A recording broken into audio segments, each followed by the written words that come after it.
This is the limitless Keith Lee. This is Brody King. This is Angel Garza. Will Ospreay. Hornswoggle. Pentagon Jr. The Mexican Rey Fenix. King Ricochet. Concrete Rose Sunny Kiss. And I'm here to ask you to stop what you're doing, take just one moment, and bask in the glory of the Busted Wide Open. Busted wide open. Busted wide open. Busted wide open. Busted wide open. Boston wide open. Busted wide open. Thank you.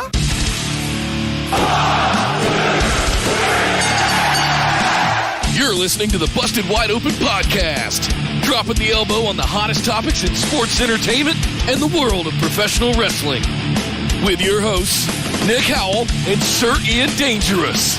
Coming to you from the Orbital Jigsaw Network Arena in sunny Southern California.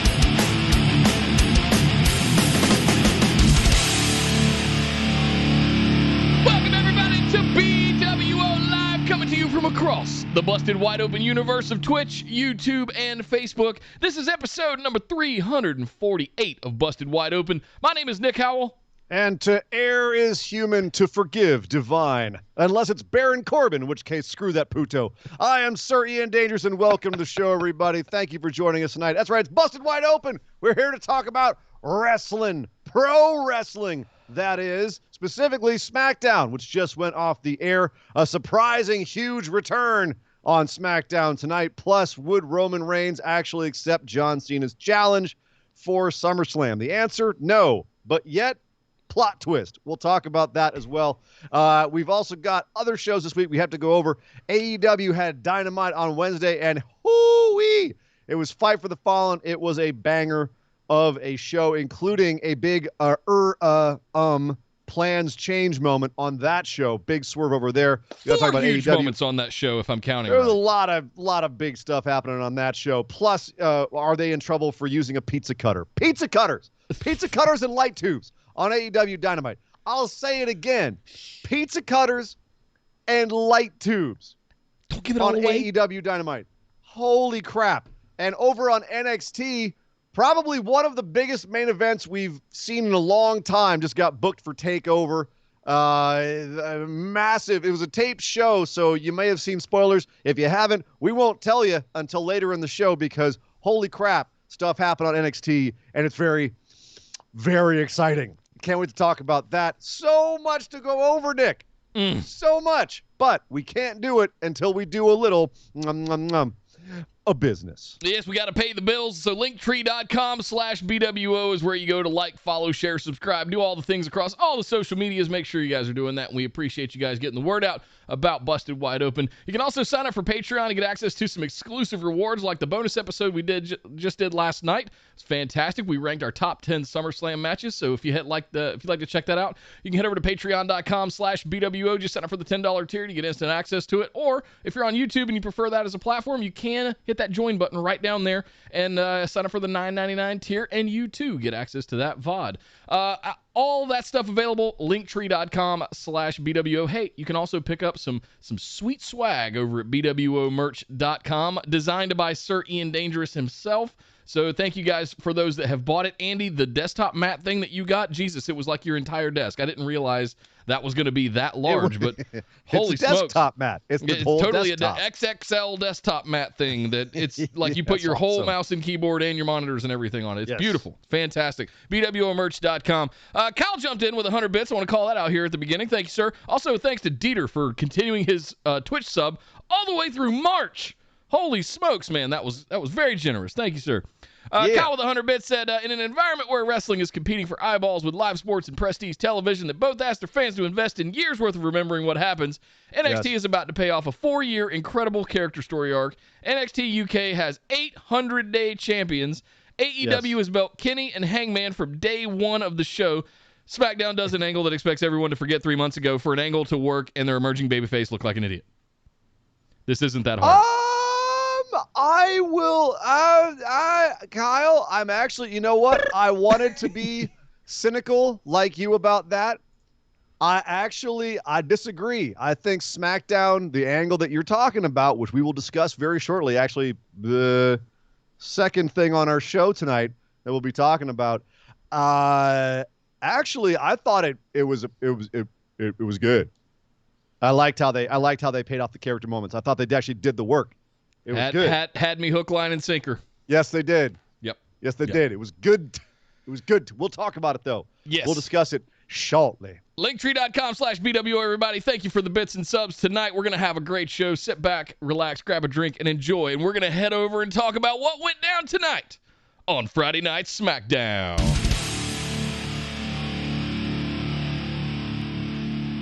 Well, I'd love to talk about what Kyle mentioned, but first we've got to talk about the men's scene. That, of course, being John Cena coming out once again to pop the crowd at the top of the show. It's the summer of Cena. You got to open. They open their show with him. We open our show with him. Yep. Why not? He came out to once again crack the jokes, make nice with the crowd, and talk about how Roman sucks. Lots of references to missionary position the last couple of weeks. There's just been a lot of just basic sex jokes. Yeah. We are going back to 2005 here, ladies and gentlemen. We've run out of things to promo about, so we're going to go, you know what? I bet all you do is missionary position. What? Oh, my goodness, what an insult. Hey, nothing wrong with missionary if you do it right. But apparently that was also John Cena's thought as well, because he said, hey, everybody, if apparently I'm missionary position according to Roman Reigns, well, if you can get someone who does missionary position for 20 years and they still excite you, you're with the right person. And you know what?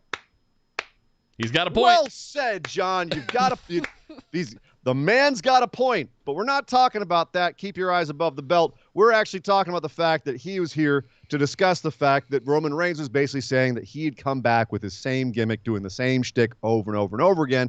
And Cena very rightly refuted that by saying, what, do you think Stone Cold Steve Austin's going to come back and not chug beer and not say, oh, hell yeah, The Rock's going to come back and not be like, if you smell what the little Johnson is cooking? He made a little dick joke about Rock as well. It was, it was there.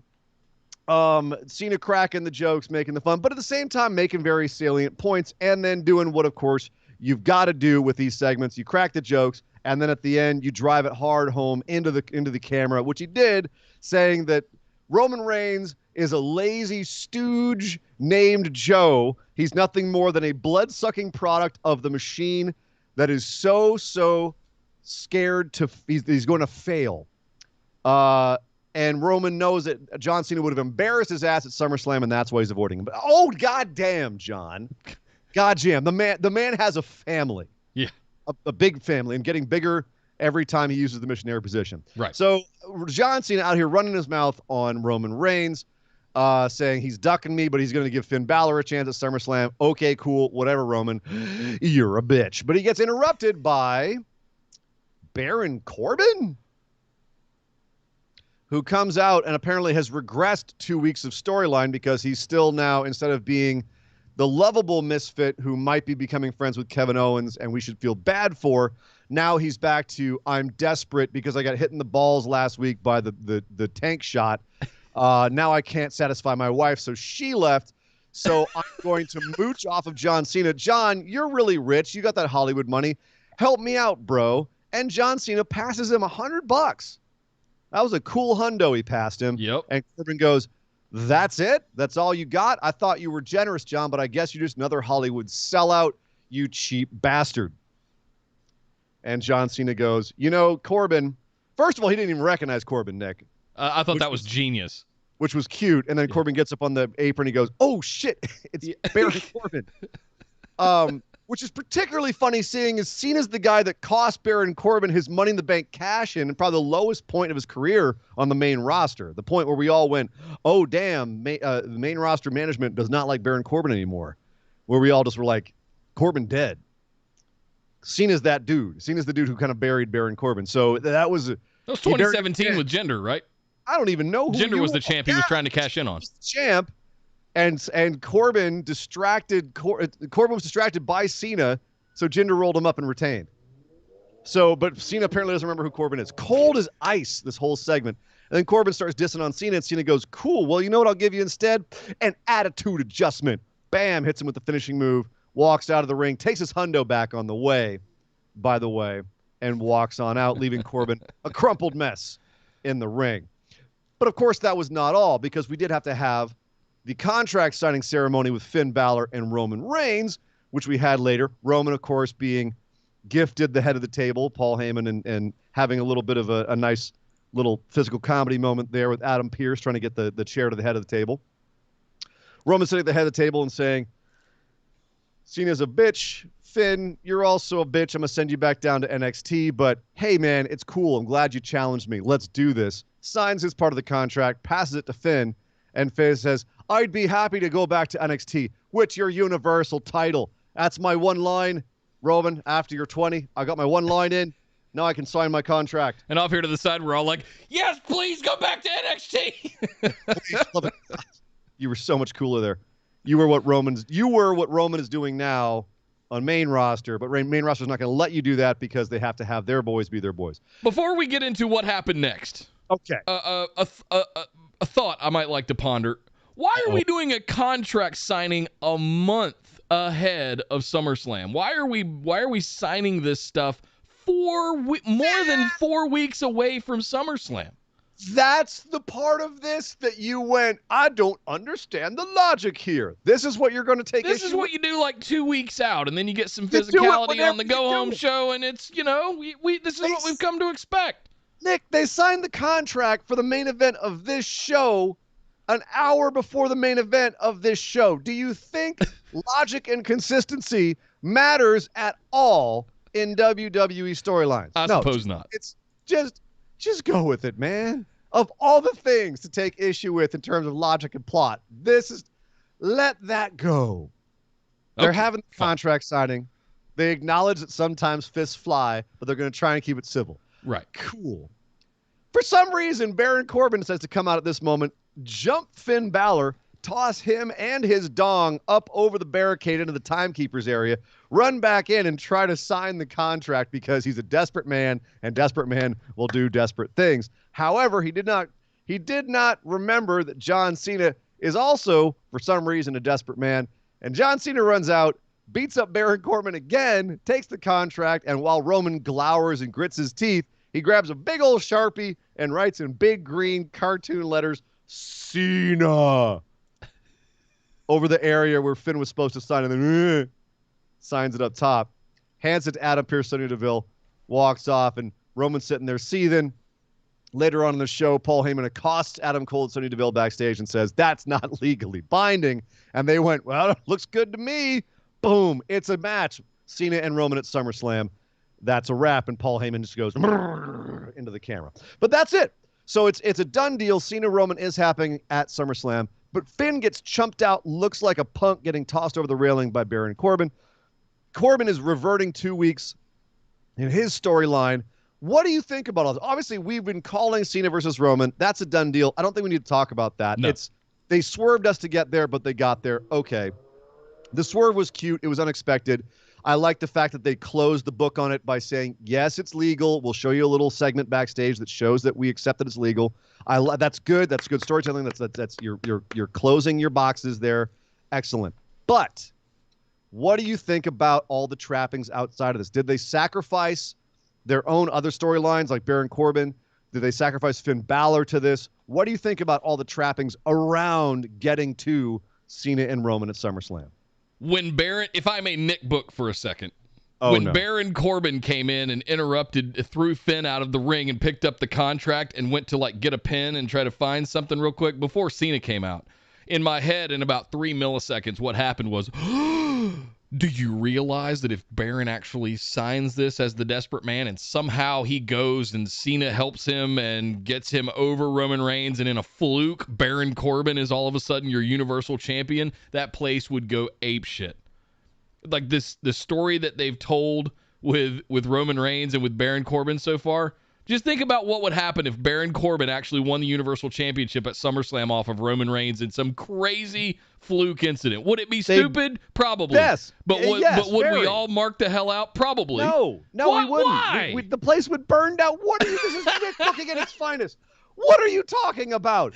No one wants Baron Corbin to win the Universal Championship. No, that's Did not you the see point, that though. place? That's not the point. They were begging for him to get beat up. John Cena's like, what do you think, everybody in the crowd? Should we give Baron Corbin a chance? There's 3 people over here going, yes, yes, yes. And the rest of the crowd is going, Screw that guy.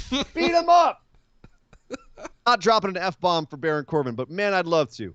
No one likes Baron Corbin. No one's going to cheer for him to win the championship. There would be a Jinder Mahal 2.0. People would be sitting there going, oh, what are they doing? Yeah. What are you doing? What are you doing? There would be that. That's what it would be. No, Nick. No. Sorry, I had to get that in. I really liked this whole bit. I thought Baron coming in and interfering with it in an act of desperation. I actually thought that Finn should get back in and take his thing back. Cena coming back out. Cena coming back out and interfering and just kind of taking the spotlight. Finn, we went off the show basically without anything else from Finn Balor for the next hour. That was it. He was tossed into the negative zone. We never saw Finn Balor again. He disappeared. He vanished. Kapoof. Nice seeing you, Prince, I guess. Thanks. So glad you came back to Maine. What the hell was this? Is he going to go into a feud with Baron Corbin? With haggard Baron Corbin? No. That would be terrible. That would be a terrible idea. This was Finn getting used and tossed aside like tissue paper after a hotel porn movie. This was a terrible use of Finn Balor. And he was over as hell when he came out. That's one of the best reactions I've seen him get in terms of people putting their hands up with him. And they just went. That's thanks for coming, little Irish guy. You go bye now. Yeah, bad. That was bad. What they did to Finn. On this show. Hey, Mr. Divian gifted 2 tier 1 subs to Xanadu 77777. And the Mog says, thank you very much, Mr. Divian. Guys, if you got a gifted sub for Mr. Divian, be sure to say thank you to Mr. Divian. Cal threw in 100 bits, said Cena and projection promos are incredibly bizarre between this Roman program and the Fiend program. I like it, but it's still bizarre. Bizarre. Sure, agreed. Bizarre, but, it's the fourth Cena. Wall shit he's been doing for a long time. It's all the way back to Dr. Thugonomics, So it's the same shit. Kind of. They're just letting him. These days, they're just giving him a mic and be like, "Go have fun." Yeah, and you're one of the biggest stars in the world. Do whatever you want to do. Do whatever you want to do. Right. And sometimes it's a hit, and sometimes it's a what, John? Yeah. What? Okay. Can we stop talking about sexual positions in wrestling, please? It's not 2006 anymore. Come on, John. I mean, yeah. At this point, they're driving into the ground a little bit. Yeah. Pardon the pun. Yeah. Hello. Once again, terrible use of Finn Balor. I like the creativity and how they got to Roman Cena. I appreciate the creativity, going a little bit around the barn to get there. But definitely the biggest gripe is the use of Finn. So yeah, totally. That's a bummer. But moving on to the rest of the show, we got to talk about that little bit that Kyle was mentioning earlier, and that, of course, is Bianca Belair coming out to celebrate that she's now officially been champ for more than 100 days, which I guess is a big deal these days. I don't know. We've got 800-day champs. 100 days. Congratulations. I mean, it was WrestleMania like 10 minutes ago. So Carmella was a 130-day champ, which she reminded us about when she came out to interrupt Bianca's segment, which was like when she came out to interrupt, it was just like, oh God, no. Not you again. Yep. And she even said, just like, why don't you give an opportunity to someone who really deserves it? Like me, who's had 2 opportunities and lost them both. But I should totally have another one because I'm the most beautiful woman in all of WWE. Should come out and say, I deserve it more. Liv Morgan. Zelina Vega. Oh. No. Liv Morgan doesn't do that kind of thing because she's, I guess, too nice or she's busy taking a bath. I don't know. Zelina Vega comes Cleaning out her chicken coops, maybe. Probably. Comes out and says, I deserve it. I've got the little mark over my right eye to make everyone think about my husband, who's having much more fun than I am. Right. I deserve the championship match. And Bianca says to that, you know what? You're right, Chica. You're on. You can have that championship match. But before Zelina even gets that match, she and Carmella jump Bianca and start beating her down, which is like, all right, that's one way to celebrate getting your match. That champion could easily just rescind that offer, I suppose, but all right, beat down on Bianca. It went on for a while, so I started thinking, I wonder if Bianca's going to be saved by that person that we had all of that scuttlebutt on Twitter about that was going to be at the show and come out at this moment. And sure enough, it was true.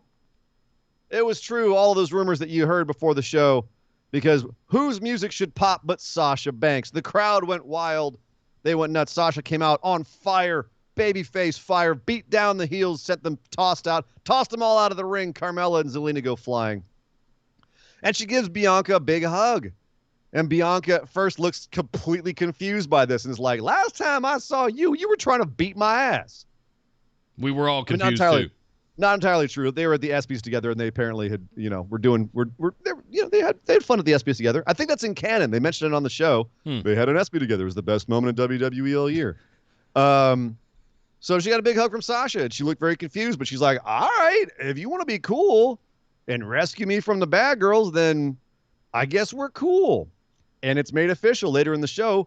Adam Pearce and Sonya Deville signed the contract. That's our main event. Tag match. Carmella and Zelina Vega versus Sasha Banks and Bianca Belair. All right. No stakes, but cool. Be a fun match. It was fine. It was a main event. Crowd was hot for it. They love them some Bianca. They love them some Sasha. They hate them some Zelina and Carmella. Cool. So Carmella ultimately taps out to the bank statement. Welcome back, Sasha Banks. Big, nice moment. Everyone's celebrating Bianca and Sasha, hugging. They're holding each other's hands up.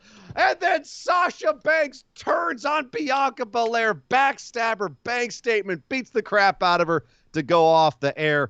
Oh, Sasha, you never change, do you? No, you don't.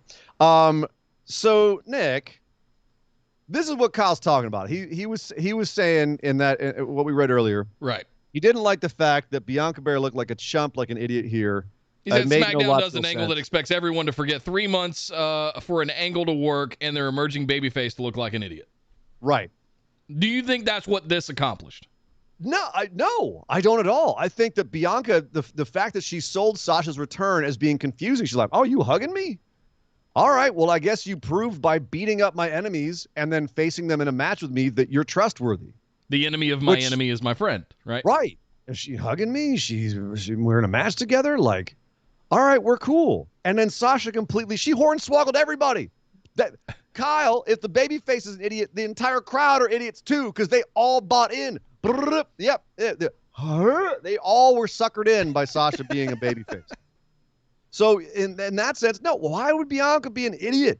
Everyone got suckered in by it. Yeah. I thought it didn't make Bianca look bad at all. I thought it made her look great.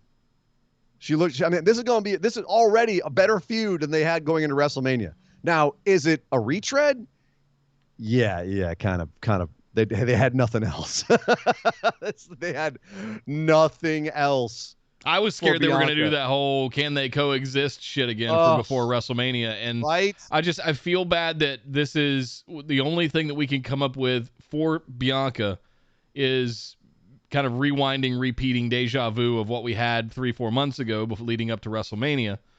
Man, I want to be excited about this.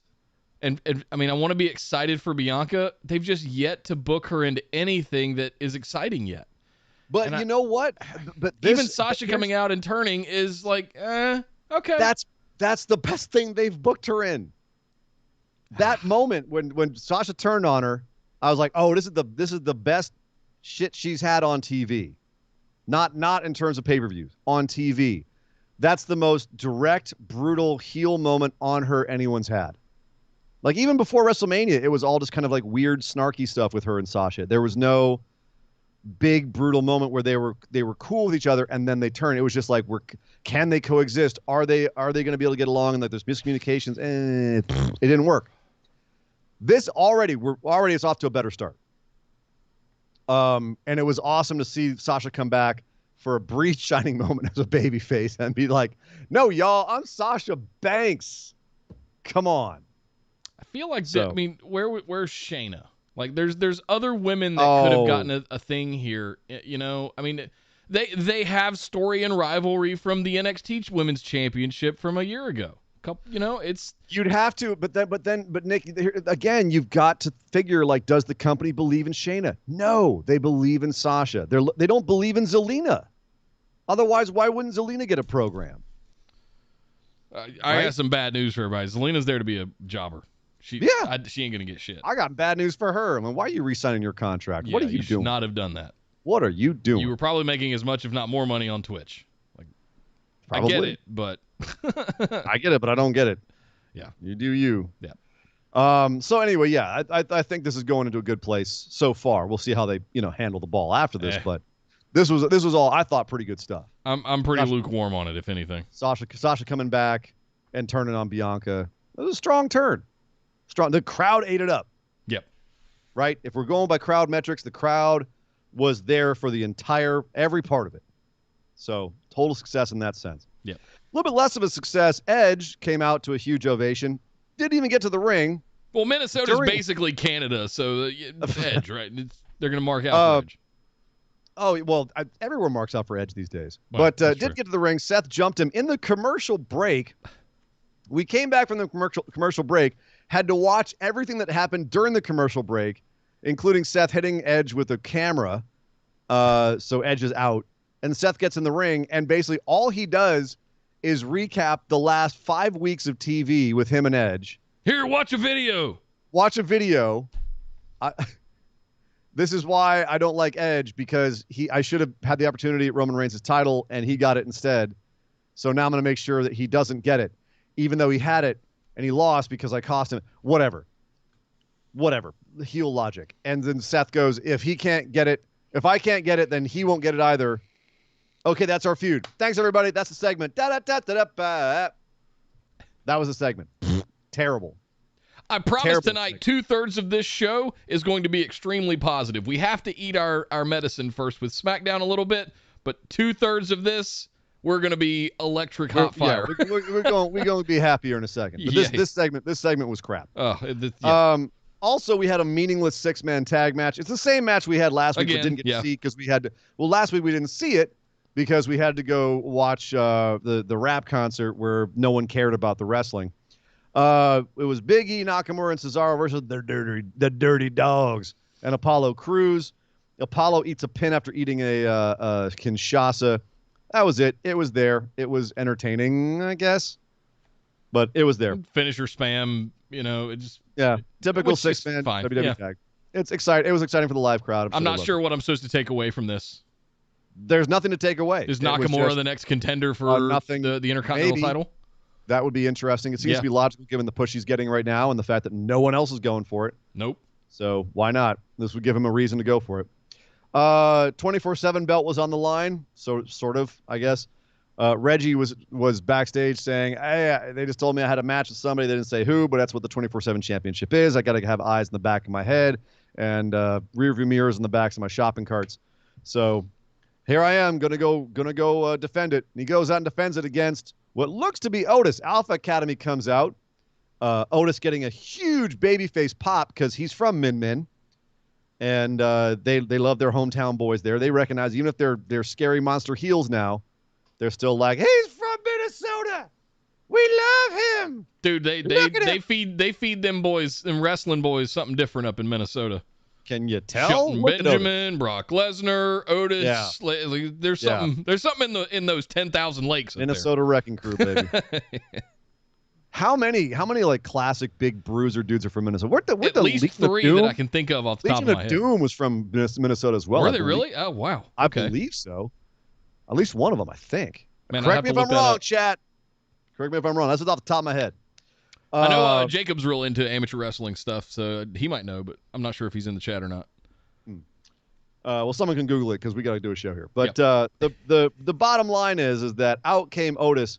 Gets in the ring, and Reggie's like, well, I guess I'm facing Otis. Otis gets the mic and goes, it's him, not me. Boom, pushes Reggie, and Gable's just all over him. Cool little moment. Start a match, and it's basically Gable dominating the first half, Reggie dodging the second half, and doing his crazy finisher. I guess his finisher now, like a front flip into a sit down on their chest. Yeah.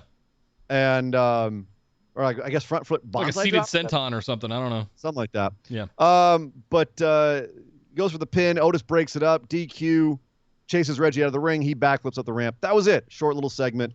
Crowd pleasing. That's about all there was. No geeks coming out chasing after the match. I halfway expected that, or interference from R-Truth or anybody like that during the match.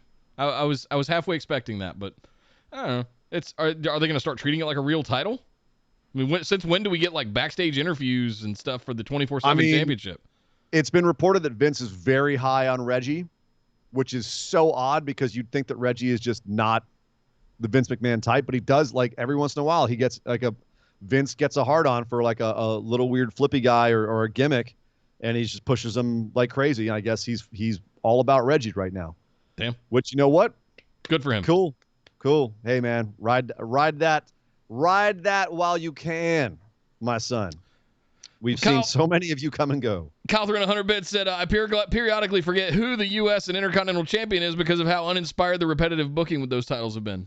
What booking are you referring to? I was going to say, what repetitive booking? Is the repetitive booking the fact that they don't book them? I can't remember the last time I saw the Intercontinental title defended. At least the U.S. title they're kind of doing something with. It kind of got derailed because Sheamus broke his nose or had his nose broken. They were doing things with the U.S. title, and I felt like Sheamus was doing a good job of promoting that he was the champion by flashing everyone with it all the time. It's like, look at the fact that I'm holding this robe over my nearly naked body, and behold, there's the title. Look at my shillelaghs. Look at you wankers. All right, gonna close it back up again. Oh man, it's a PG show. And finally, we had Rey Mysterio versus Jimmy Uso on the show. I don't think we've had singles Rey versus Jimmy. Well, we've had singles thing. Usos versus Mysterio has been going on. Yeah, the feud continues. This time, however, with a twist. This time, however, at the end, Dominic does the Usos trick of putting his feet on his dad's back to help him keep the pin up and get the sneak win.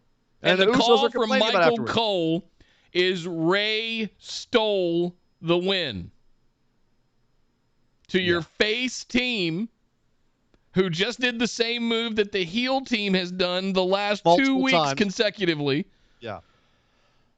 I mean, is this anything to get worked up about? No, but it's kind of it kind of highlights the problems that are going on in your title contentions right now, or lack thereof. I mean, why is your face team doing heely dastardly shit like this? I like that. So for me, this worked because Dominic is a young, frustrated kid who's like, I'm not letting my dad go out like that. Even if I have to resort to the tactics of the bad guys, I'm gonna do it and get him in their face. And Ray's like, man, I don't approve of how you did it, but hey, man, cool. You know, good job, kid.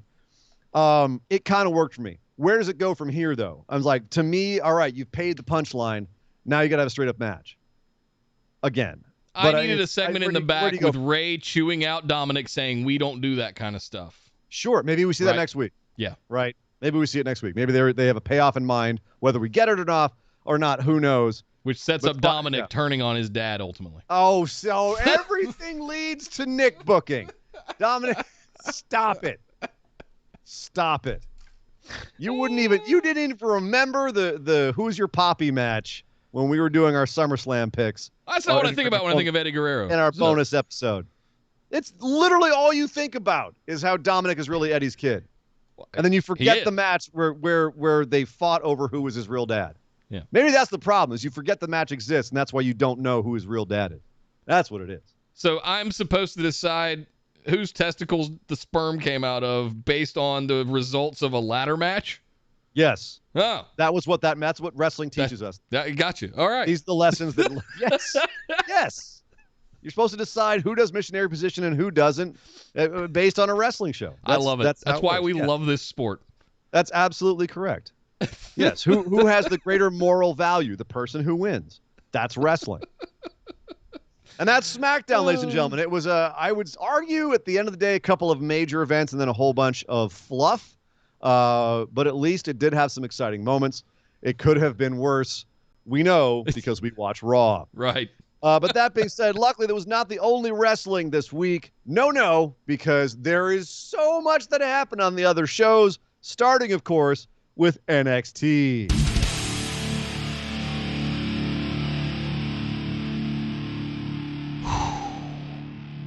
This one's going to be tough to get through because I'm already thinking about everything I want to talk about with AEW. Come on. But I mean, the big thing we have to talk about here, to open the show, Samoa Joe comes out with a binder in his hand that looks like a contract. And you're going, what's he got a contract for? He's just an enforcer. Is he going to Regal? Is he going to call him out? Is he going to... He Called did out Regal. because Kross was not there on Tuesday night. So Regal comes out to the ring, and Joe goes, I got 3 pieces of paper in this here binder. 3 items of business. 3 items of business to deal with, to talk to you about, Mr. Regal. The first one is my resignation from NXT. As NXT management, I quit. I quit. Here it is. And he kind of sat it down, and it flew off the table, and you could see both of them kind of hitch for a minute and try to go get it, but then they just left it, right? No, move on. The second one was, if you choose not to accept that, you must sign this one reinstating me as a full-time NXT superstar on the roster. You have to accept that I'm quitting. Well, that's the thing, is they didn't have to go after it because it's nothing that has to be signed. I announce I'm quitting. I'm no longer an NXT. Yeah. However, if you sign this paper, you can rehire me back as a wrestler. Yes. As a performer. Yes. And Regal's eyes kind of go, Bert. And Joe goes, go ahead, do it. And Regal goes, all right, Joe, that's what you want. Signs it. And then Joe goes, oh, did I mention we had 3 items of business?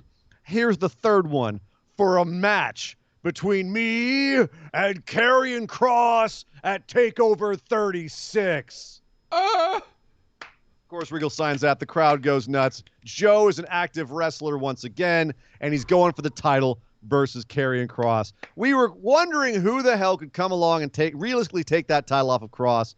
They built this program beautifully. They did a great job of bringing Joe back in. We didn't know if Joe's going to be allowed to wrestle or not. Apparently, the answer is he is, because he's now booked officially in a match at TakeOver. Nick, my nethers are tingling. This is very, very, very exciting news. Yeah.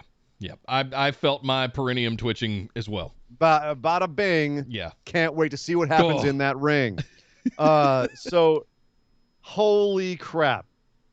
This actually got a true legit pop out of me.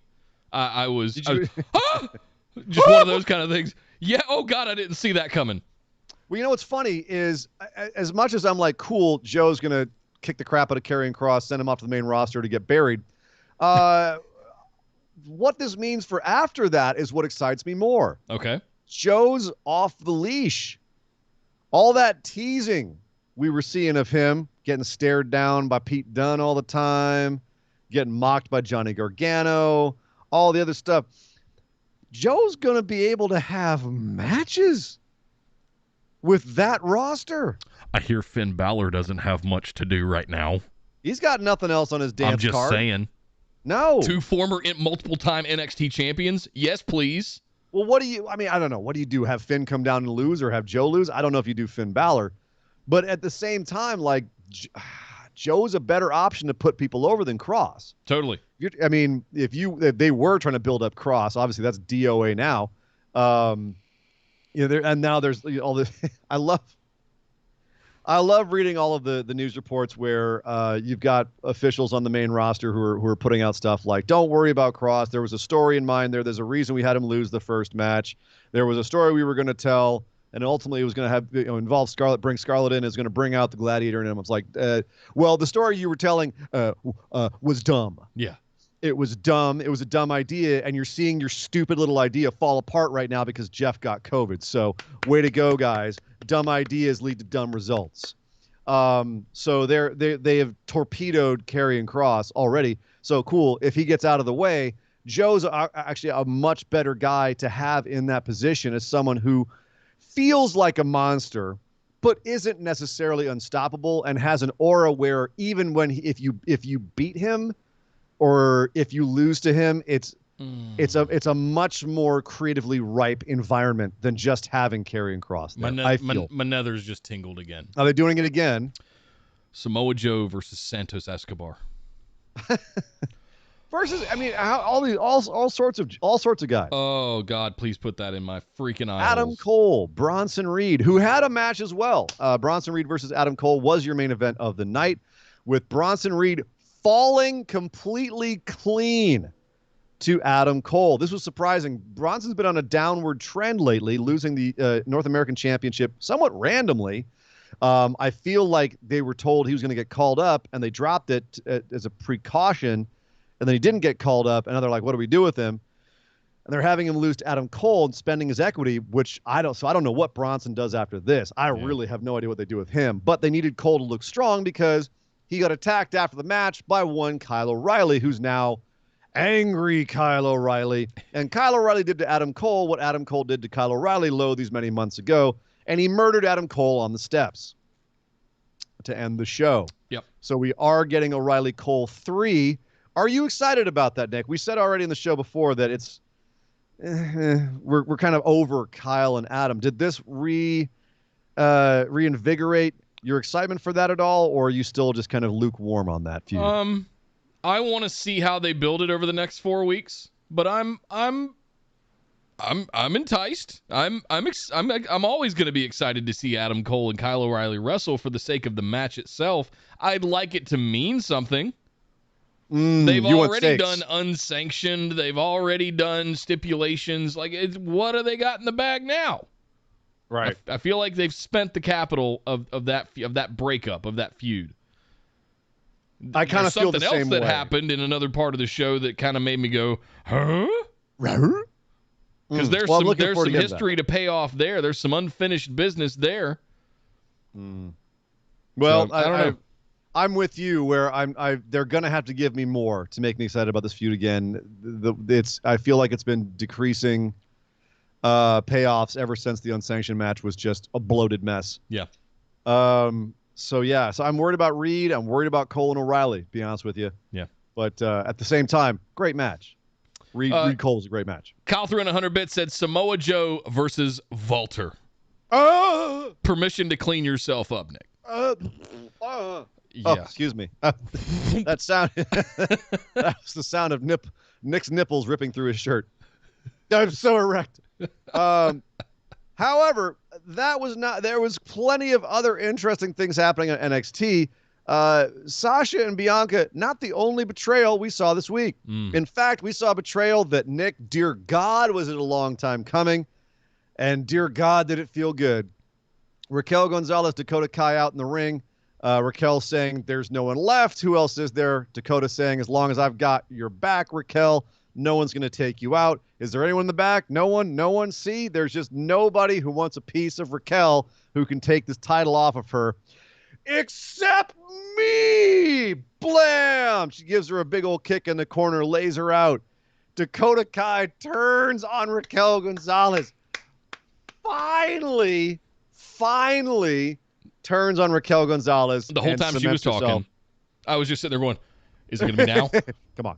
Do it. It's going to be now, right? You're going to do it, right? Do it. Come on, do it. And then kind of off camera, we've got Raquel in the corner, raising the title up, celebrating, and then out of nowhere, oh, God, team kick. She kicks her right in the head. Yes. Beautiful. Yes. Beautiful. We've been calling this for months. All this evolution of Dakota Kai, which we've been having frankly for years, but especially for months, where we've been saying Dakota is just she's just hanging out with Raquel. She's not doing anything. She feels extraneous. She doesn't feel like the Shawn Michaels. She feels like just this little yapping dog running along next to the big bulldog. Yep. Like she doesn't feel like she means anything. Which was an interesting turn from how Raquel went from enforcer of Dakota's. Yes. Which is that now it pays it off. Yep. It makes sense. It works in character. And to Kyle's point earlier, this is a 4-year evolution of Dakota Kai. This has been going on for years. This journey she's been on through things with Shayna, things with Kyle Tegan. Actually said it right here. Kyle said it right here. He give 100 bits. He said, I'm so excited about the Raquel and Dakota feud. 4 years of great character storytelling with allies leaving her to the bullies like Shayna or making her feel less than as they leave for opportunity from Moon, Cross, Io, Kyrie to Tegan, etc. And now Dakota does the very same thing to the very person who understood her insecurities and stuck with Dakota despite how she would have been better off without her. This is perfect tragic figure storytelling with Dakota. He gave another 100 bits, and he said, and if Dakota wins the title but loses everything from her friend and herself, it's just perfect storytelling for a heel win. Kyle, exactly. Sums it up. Well said. Good summation. This is perfect storytelling for Dakota. There's a lot of long-term storytelling there with her. We were talking earlier about long-term storytelling paying off. This is it. This is fantastic long-term storytelling with Dakota. I feel like you can trace her evolution as a character, and this moment was perfectly executed. Yep. So very excited about this, and then the likely takeover match that we're going to have as a result, which should kick some serious butt. Indeed. Hey, Marshall showed up and resubbed with Twitch Prime for 8 months. That means you get a little bit of the good chicken. Thank you very much, hungry. Marshall. Thank you very much for that. Also on NXT, Hit Row. It's your time, Nick. Swerve Scott having a match. His boys having a match. Yeah. Top Dollar and Ashanti, the Adonis, having a match with Imperium. And ringside, of course, was B-Fab and Swerve Scott. Swerve Scott's also having a bit of a feud right now with Legado de Fantasma. Also your boy, Nick. Of course, that being Santos Escobar. As we like to call it, the Lucha Underground feud going on in NXT right now. It's right behind your head. The little Lucha Underground logo. The thing that we got at the show we went to. Yeah. The air freshener thing. I got so much Lucha Underground back here that y'all can't even see. The bottom line is that Kale Shot versus King Cuerno, yes. Kale Shot versus King Cuerno, but that's all we had here. It was Imperium versus Hit Row, and Hit Row felt like full-on babies in this match. Which is fine.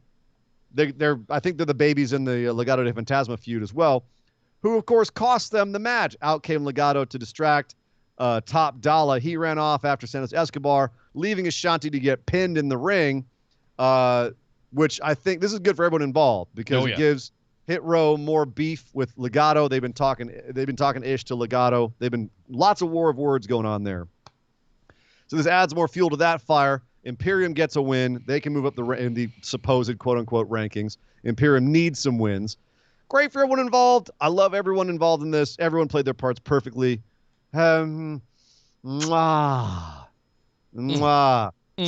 like smirking as he backs up the ramp. Top Dollar walking after him like, I'm going to kick your ass. And Santos being like, I mean, you can if you want, but you should probably turn around because your boy's getting pinned right now. And Top Dollar being like, oh, snap! And running back to the ring. Can I say how high I am on Top Dollar right now? Dude, right? The rap video in Spanish, multiple languages that he's doing in the promo is genuinely impressive. Looks great. It looks like an actual monster in the ring. Looks really good. It's fantastic. So I mean, above and beyond, Ashanti as a flyer looks great. Everything. Can I say I haven't popped for a standing jumping elbow drop in a long time. That's a big man to be getting 5 foot going horizontal and dropping an elbow. Yep. And then doing the back roll to get up. All right, I see you, Top Dollar. I see you. Oh my goodness. Now that being said, one wonders if we're going to get a 6-man tag match at TakeOver, because we've got Legado and we've got Hit Row. That could be a 6-man match. Yeah. But we've also got another potential match brewing. We're now finding out that 6-man tag match is next week. It's not happening at TakeOver. We're getting that next week. Obviously, you got to have a rematch or something else, but we're getting that Legado versus Hit Row next week. But one wonders if we're getting another 6-man instead, because we also had, to open the show, Timothy Thatcher and Tommaso Ciampa versus Pete Dunne and Oni Lorcan. Which, Nick, if you'd written down on paper what this match was going to be, do you think that the match delivered exactly what we anticipated it was going to be? Yes. Just dudes brap out at each other. Aggression. Oh, my God. Just so much relentless energy and hard hitting and brilliant, smooth technical wrestling. It is stiff and snug. It was beautiful to watch. So nice, this match. The only downside was at a certain point, Oni Lorcan and Timothy Thatcher were brawling outside, and this big fridge of a dude comes out of the crowd and lays out Timothy Thatcher. And then you realize, oh shit, that's Ridge Holland. Yes. Oh crap! He's Thatcher back. Thatcher and he's aligning with the other limeys. Which he already was. That's who he was with before all of this. Yep. He was with McAfee. So and McAfee, Lorcan and Birch. Right. So he pops into the ring. After, of course, Pete Dunne finishes off Tommaso Ciampa, and he just proceeds to demolish Thatcher and Ciampa. One after the headbutt he laid on Ciampa looked like it would have cracked a coconut. Yeah, it was beautiful. And then afterwards, when they're leaving, they ask, Rich Holland, why did you attack Ciampa and Thatcher? And he goes, they're not the first ones I've scuffed up, and they won't be the last. Welcome back, big man. Ridge Holland, Welcome proper back. Leeds lad. Looks like he plays rugby.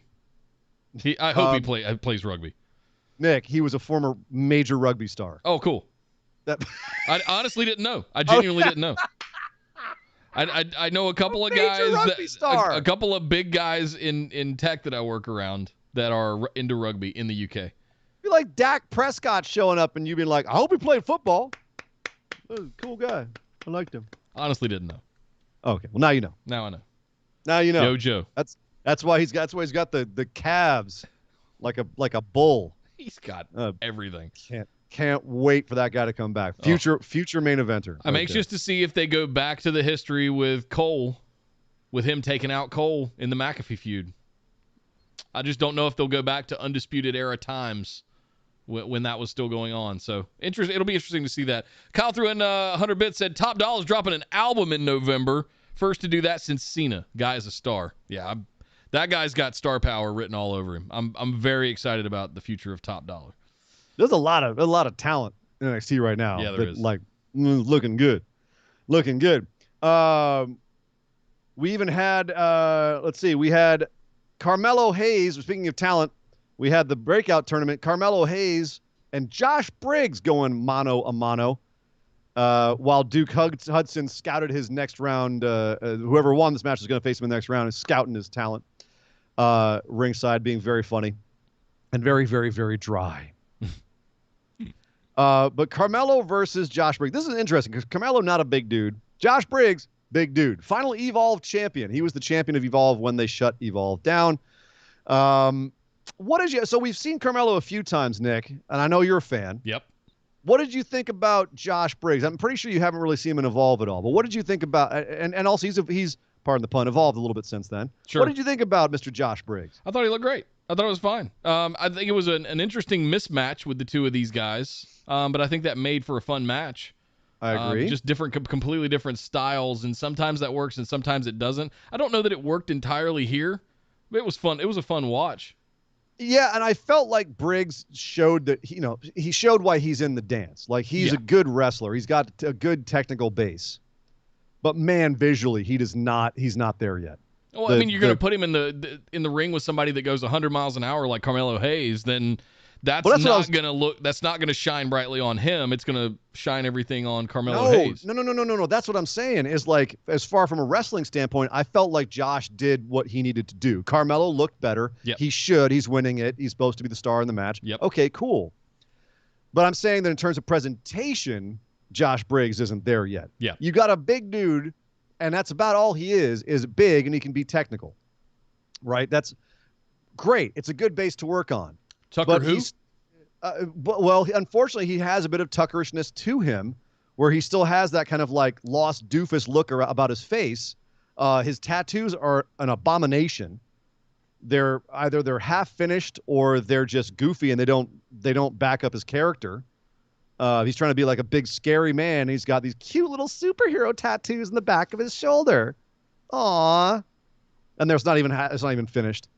So yeah, his physical presentation, he's definitely, I think he should have gone out in the first round. You've got the ability to go out there, work a match. You're not ready for prime time yet. Right. Well, Carmelo's ready for prime time. Developmental anyway. Well, he feels like he's in the middle of development. Yeah. Carmelo feels like he's ready. He's ready.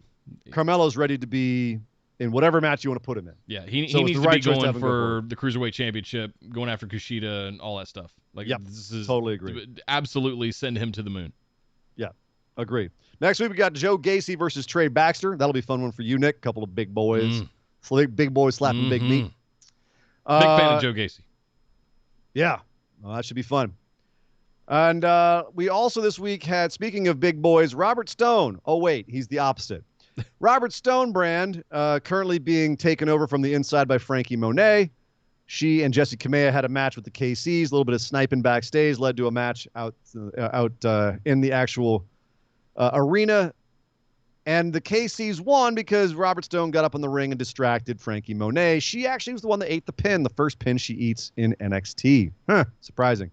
She's very mad at Robert Stone after this match. I personally enjoyed the discourse between Beth Phoenix and Wade Barrett over Robert Stone's, is it a Merce? Is it a clutch? It costs more than both your salaries combined. I love. Can you imagine if we had Wade Barrett with Mauro Ranallo? That might have been a dream team. Don't tickle me there. That might have been a dream team. I'm kind of surprised they don't use Robert Stone more, to be honest with you. He's such like a classic, just gets under your skin, heel manager kind of character. I feel like they could do a lot more like Jimmy Hart, Mouth of the South. A little bit of Mouth of the South, yeah. That's exactly what I was thinking. Like just always feels like he's a string that's just been wound too tight. Yep. You know? Yep. I feel like they could do more with him. But I mean, they're doing something with him here where I think it's going to end with Frankie Monet just absolutely obliterating him and glam slamming him, which give me that. Yeah, please. We also had speaking of funny stuff, we also had Cameron Grimes and LA Knight golfing. And this was a multi-segment bit that went through the entire show. And Nick, I can't remember the last time I've been so entertained by an insert pre-recorded segment. This had Street Profits, Viking Raiders kind of vibes to it at the fair, throwing hatchets and stuff like that, which we both dug, if I remember correctly. There were certain elements of it. Well, hold on. What we dug, we thought it was funny, but we also felt that it was completely undermining the Viking Raiders and their seriousness. Right. We thought it wasn't good for them, for their team, but at the same time, those were fun and well produced. This feels like it fit better than it did with those two teams. Completely agree. And then, I mean, the multiple segments that we had, and then eventually we get the veterans that are playing behind them. Oh my God! And LA Knight keeps hitting it in the water, hitting it in the trees. They're making bets the whole time. They end up doing double or nothing. And LA Knight shanks it again into the water, and he says, "Well, I could have hit that." And hands it to Cameron Grimes and says, "Well, if you think you can do it, be my guest." And he winds back and takes LA Knight's Ghiblies with him. Oh, just the backswing takes out the balls. The foreswing takes out LA Knight's head. Perfectly framed too, just to get that right up in there. Oh, so the crunchy sound effect, and Grizzled Young Vets are too busy holding their balls in sympathy to realize that Cameron Grimes gets a hole-in-one with his golden golf ball. And then Grimes says, "It wasn't me, LA Knight, it was the Grizzled Young Vets." So he chases them off. Right. But the point of this was that at one point, Cameron Grimes has to go fetch one of the balls out of the lake. And DiBiase drives up in his $1 million golf cart and says, "Cameron, why are you doing this, man? You don't have to do this." And Grimes says, "I thought you'd approve, Ted." And Ted said, "You know what? No, I don't approve you doing this. You're a fighter, man. You're not a butler. Like, it's good that you're man of your word, but at the same time, this isn't who you are." And it gave Cameron Grimes something to think about. So we got a little bit of touching moments, a lot of comedy, a lot of just great, like, odd coupleness between Grimes and LA Knight again. Like, they both have great timing. They both have great acting chops, like improv chops. Yep. This was and even the Grizzled Young Vets were fun in their little role. This whole thing was just enjoyable. Yeah. And sometimes these things can be just excruciating when they don't land. This one absolutely landed, I think, the entire thing. Every segment, I think, completely landed what it was trying to do. Totally. So where do you think it goes from here? Do you think Cameron Grimes is breaking away? Is he going to challenge LA Knight in some bet? There was a lot of betting going on, and I'm wondering if at some point are they going to bet the title? At some point, LA Knight will go too far, and Grimes will be like, "That's it. I'm coming back at you. I'm going to Virgil you." I'm wondering if he's going to bet him. You know what? It's going to be something that LA Knight can't turn down, and it's going to be so strong that they're going to bet over the $1 million title, and that's how Cameron gets it off of him. All I know is they can draw this out as long as they want. If it goes to TakeOver, if it goes beyond, I don't care. I'm happy to see LA Knight get something to do. I'm happy to have Cameron Grimes doing something beyond Stonks and Dogecoin and Dexter Lumis. And I think both of these guys are really hitting their stride right now after, Cameron's had a great year. with this gimmick that he's working on. LA Knight felt a little bit rudderless when he was first coming in. I feel like he's got something to do now, and it's fantastic. I'm really happy for both for Eli and for Trevor. Eli Trevor.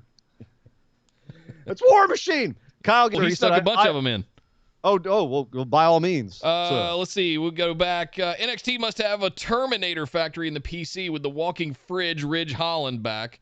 I find it funny, though, we have a trio of triads, Death Row Records. We have a trio of triads, Death Row Records, Cartel Lucha Suits, and Peaky Blinder faction. Love all the factions in NXT now.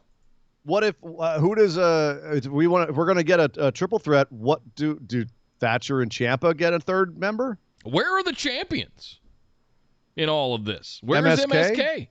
I don't know. They can go off and do whatever they're doing. I'm more interested in this anyway. We should never strap them in the first place, as you and I said, Nick. Yep. They should totally be chasing. Thank you, Kyle. Threw in another 100 bits. Said Briggs needs to bring his long hair look back. Yes, totally. Yeah. Clean cut is not for him at all. I'd say the same for Otis, frankly. Big guys, for some reason, look menacing with long hair and beards. I don't know what it is, but there's something about it. I wonder why I have that bias. I was just going to say, you've been looking in the mirror and being like, I look so big and mean. Yeah. Look at it. I'm like a monster. The last time I was clean shaven was for a prank in 2007. It's been a minute. Let's see. Kyle threw one more 100 bits in. Thank you, sir. Honestly, need a whole show of NXT characters golfing. Imagine Thatcher and Ciampa on the golf course or the way. Ciampa misses a shot, jumps on the ground, grabs the ball, starts biting it. Yeah. Oh, yeah. I'd be down for that. Thatcher just takes and rips the ball in half, pulls the skin off the ball. Just elbow drops it over and over on the ground. Right. I'm there. Thank you, Kyle, for all the bits, man. Loomis just stares at it. Speaking of Loomis, he sent Indy Hartwell another little drawing, this time of him inserted in the way now that Austin Theory has taken his little baggie and gone home. Johnny and Candice were disturbed, didn't know where he'd gone, but they're even more disturbed by the fact that Loomis might want to be part of the way. No, they said, no, until Indy proposed a proposal. That being a match for Indy's bits. Who has control over Indy's women's parts? Is it Johnny Gargano or is it Dexter Loomis? The winner of the match would get full control over Indy's body. Does Johnny own me or does Dexter Loomis? I thought it was about whether or not Dexter could be in the way. You're making it about Indy's lady bits. She said no. She said if I get to date Dexter if Dexter wins this match. Oh. And then Candice says, okay, but if you lose, we never hear about Dexter again, and you need to drop him. It's literally like, I want to bang this guy. If he wins, he gets to bang me. And if he loses, then the two of you can be, my chaperones and say no. Chevy and Chaz at a chastity match. It's a chastity match. She needs a dot. It's a Johnny Cockblock Gargano match. It's a cockblock match. Yeah. I didn't read that into it at all. Maybe I just wasn't paying attention. I thought it was if Dexter wins, he gets to be in the way and date Indy. And then Candice is seen after Indy walks out with the drawing. I think Candice says, "You better win this, right?" She's not a fan. The implication is if Indy and Dexter start dating, that Dexter will then be in the way, which is a very amusing. Just imagining the two of them being all over each other and Johnny and Candice just being utterly disgusted the entire time by it. That sounds like good TV to me. It's like their parents. What do you have that blanket for? I need Candice to get one of those little cat sprayers, it's like a mister. Yeah. And just every time the two of them are just all over each other, she's like, no, not here, not now. Stop it. Bad. They're like two animals in heat. Oh, God. Speaking of heat, there's some heat between Roderick Strong and Bobby Fish, former members of the Undisputed Era. They're finally getting a match next week in probably the most boring segment of the show. Dear God, Roderick Strong is back. My God, I told you he was coming back. Dude, he came back with a vengeance. At least we Holy didn't crap. get, backstories of him coming up in a trailer park and all that stuff. But I know you particularly there were even hated like that. these lengthy pauses. Like, you could have edited that out, guys. This wasn't live, but there's these like dead air spots in between him talking, and it's just, I do not like Bobby Fish because of what he did to me. Undisputed Era. I the only man that could have brought me back to NXT. Pause. Was Malcolm Bivens. And poor Bivens trying to inject some energy into this segment. He's going, being right, like, that's right. And just cutting his eyes. You like money, Wade? Oh, of course I like money. Oh, see, that's why it's a money match. Bobby Fish versus Johnny Gargano. Bless him. He was trying. He was trying so hard. Oh, Roderick. God, someone just, I don't know what to do with him. Like, he's such a good wrestler. He can be so good. And then he can just be so boring. Oh, I want to care about Diamond Mine. I am at my wit's end. Me too. Oh, I love all three of these dudes. But I just don't care. Give Malcolm Bivens a cattle prod. And just have him just be standing there with his hand behind Roderick Strong. And every time Roderick's about to speak, just get him right in the gooch with the cattle prod. Just right, ow, right in the sensitive spot. And I've been hit with a cattle prod before. That's not fun. I hate Bobby Fish. He would imagine how animated he'd suddenly get. Oh, I hate Bobby Fish. Yeah. Oh, I hate him. Might have a little bit of fire. God. So we're getting that next week. It'll be a great technical match. I just wish I cared more. And finally, speaking of caring, Zoe Stark cares very much about Io Shirai and if they're friends or not. Io could give a rat's ass. Zoe says, why don't we go out and do like a friend date? And Io Shirai looks at her like she's out of her goddamn mind. No. Coincidentally, the same way I looked at her. But she persisted. And apparently we're getting a friendship date between Io Shirai and Zoe Stark next week. Oh. God, it's been a long time since I've wanted to see someone turn on somebody else so bad, so quickly. Please, Io, please hurt Zoe Stark for this nonsense. No, in all seriousness, that should be interesting TV. I like where they're going with this. It's a unique angle. Let's see where they go. Yeah. But that was NXT, sir. Very good show. Only a couple of dry spots, but overall, some great stuff. Definitely setting up some exciting stuff in the future. Ooh, hot stuff. But that being said, if we're going to talk about hot stuff, we need go no further than Wednesday night and AEW Fight for the Fallen.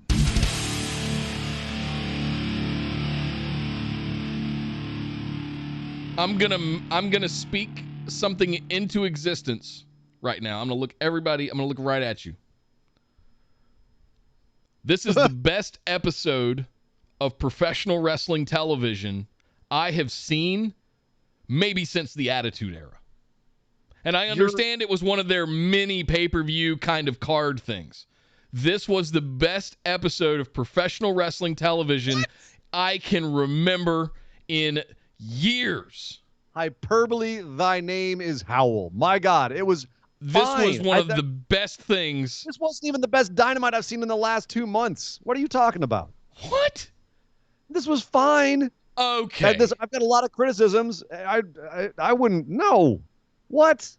I'm glad you enjoyed it just because it came out of North Carolina. But that doesn't mean that it was the best episode since the Attitude Era. You're out of your mind, boy. You're out of your mind. 5-star. I loved this.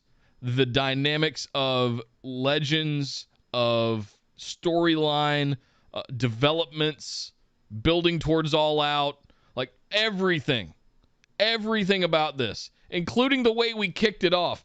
The way we kicked it off was fantastic. The way we kicked it off was a hype video for the Dark Order. And Hangman Page. And Adam Page. And I love the subtlety of it, where it's all about what cowboys are. You don't have to be riding a horse and out there on the range every day to be a cowboy. Sometimes a cowboy is just a guy who has his partner at a time of need.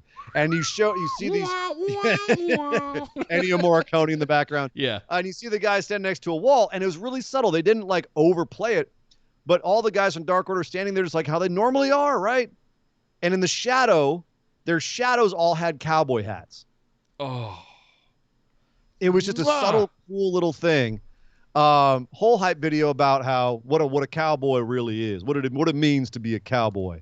And then you cut to the stage, and then they're individually illuminated as the spotlights all come up on them.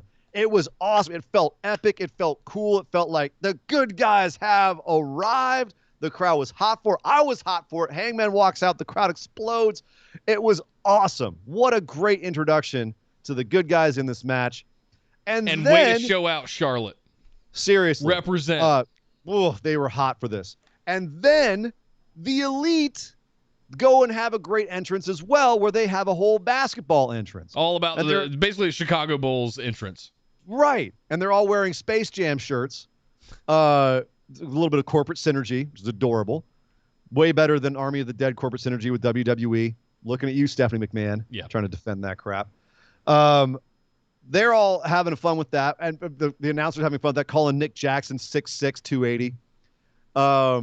So they all come out like a basketball team, have a whole basketball entrance. And we go right into this fantastic match.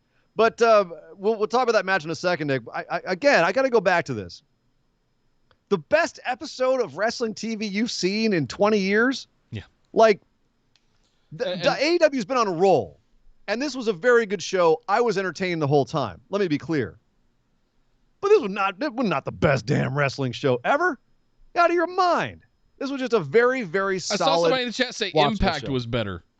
Impact was fantastic. Impact was good. It wasn't. I mean, we have to talk about more than how the show opened to really rate this. Okay. Well, let's. There's so much happened in this hour and 40 minits of TV. Once you erase the commercials. You flipped my notes, so we'll talk about this match first then.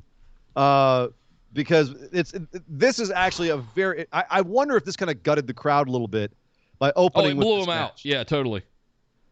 For two reasons. One, because the match was just relentless, nonstop fun where the rules don't matter, which AEW gets criticized a lot for. And this match, it was really bad. Like Rick Knox is... They're starting to call him out as being like perhaps on the Elite's payroll just because they just forget about the rules just way too much. So we go down the line. Everyone gets eliminated. Carl Anderson gets eliminated. Luke Gallows and Stu